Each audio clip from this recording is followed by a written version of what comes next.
Okay, so you've just spent a couple of hours with Grandpa. You've had a great conversation. You've got all this video. What do you do with it? How do you edit it? That is sometimes a daunting thought for a lot of people. Like, they can record it. They can pull out their phone and record Grandpa, and that's priceless. I mean, to have that, but then what do you do with it? Well, let's talk editing. And by the way, I have created a cheat sheet for you that has all of the information that I'm going to share with you in this video. Down below, you can just click the link and get all this information. So you don't have to take notes. You can just pay attention, soak all this in, enjoy this video that I have edited for you. So first, let's talk editing software. So back in the day, I always reminisce to when I started out in broadcasting, and initially there was no software. It was just machines.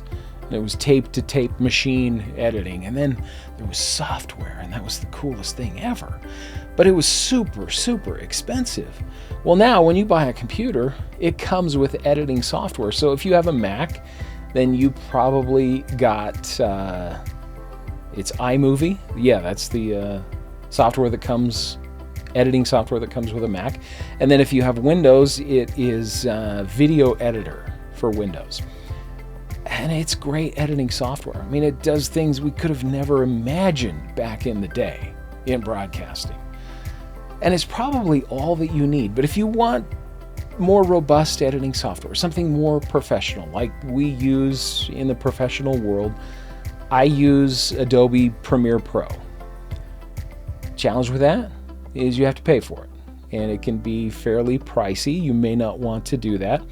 There are some other professional editing software services like DaVinci Resolve.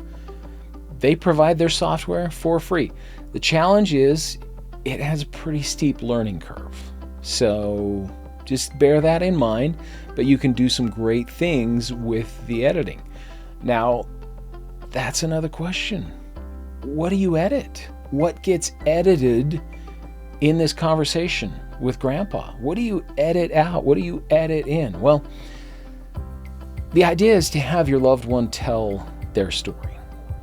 So you'll be asking a lot of questions. You'll be saying some stuff during this interview, but we don't want to hear your voice. No offense to you. It's probably a lovely voice, but we want to cut out your questions.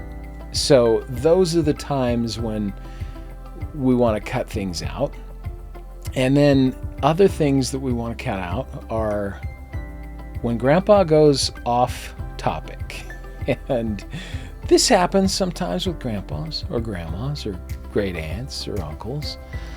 They'll get off on a tangent for 15, 20 minutes, and it's probably stuff that really isn't important to their life story.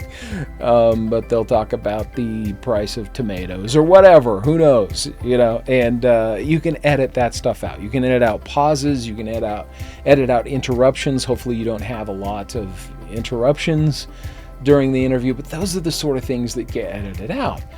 And then we need to think about how fancy we want to get. So when we think about editing out your questions, we want to think about editing in questions. And that means title cards, full screen graphics that have the questions when appropriate, so that it's not weird or abrupt that we go from thought to thought with Grandpa. But when it makes sense, we edit in a full screen graphic that has the question that Grandpa is then going to answer. And then it's not a voice that's kind of distant because you won't have a microphone probably on you, but Grandpa will on him. And then we'll just have him answering the question that comes up on the screen. Other things that you can add when appropriate, if you want to get fancy, to add a really cool touch of class, would be music, appropriate music that makes sense.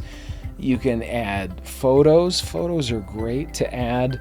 If Grandpa's talking about his childhood, you have pictures of Grandpa in his childhood. You can capture video, or you can capture photos of those photos, edit those in to the video. And then you can add chapter title cards as well, full screen graphics, and you can add video of Grandpa. You can say, hey, Grandpa, what are you doing today? Can we get some video of you doing that? And that adds a lot to the video. Rather than just a talking head, you can have Grandpa talking, but you can have video of him doing something while he's talking. And that adds a lot. And it's fun to see Grandpa doing stuff rather than just sitting in a chair and talking about his life. The video's all done. You've got to edit it. Hallelujah, you're done. Because editing, man, that takes a lot of time. You sit down with Grandpa, that's a few hours, could be a few days if they have a lot to say. And you think that was a lot of work. But the real work, that's the editing. People don't see that. They have no idea how much editing takes. But when you're done, pat yourself on the back, throw a little celebration, have some donuts and milk, whatever you do to celebrate. And then you think, okay, what do I do with this video? Where do I send it? Where do I upload it? What does that mean? Well, there are different places that you can upload it. There are file sharing services that you can use to upload it. There's a thing called WeTransfer.com. It's free. You can send up to 2 gigabytes of a file, and your video may or may not be that large. It's a video file, and if it's a couple of hours, it could be a large file. So you can email it. You may not be able to use a file sharing service, but you can use a video hosting service. You can put it on a website. You might be able to put it on YouTube. You can create a free YouTube channel. If you have a Vimeo subscription, you can put it on Vimeo. That's where I house all of my videos. It's a professional site that I've used for years. And then you can send that link out to everybody. And on Vimeo, they can download it from there. On YouTube, it's a little more challenging to try to download a YouTube video. But also, you will want to make copies onto either hard drives or onto flash drives and send those out to family members. And what that does is that creates backups of this very important, priceless video of Grandpa. And then if something happens to one of the copies, well, you have multiple backups that you can rely on. And also, when you've got it online, that's another important backup that you have. So you're pretty much guaranteed nothing's ever going to happen to this video that is going to be a priceless treasure for your family.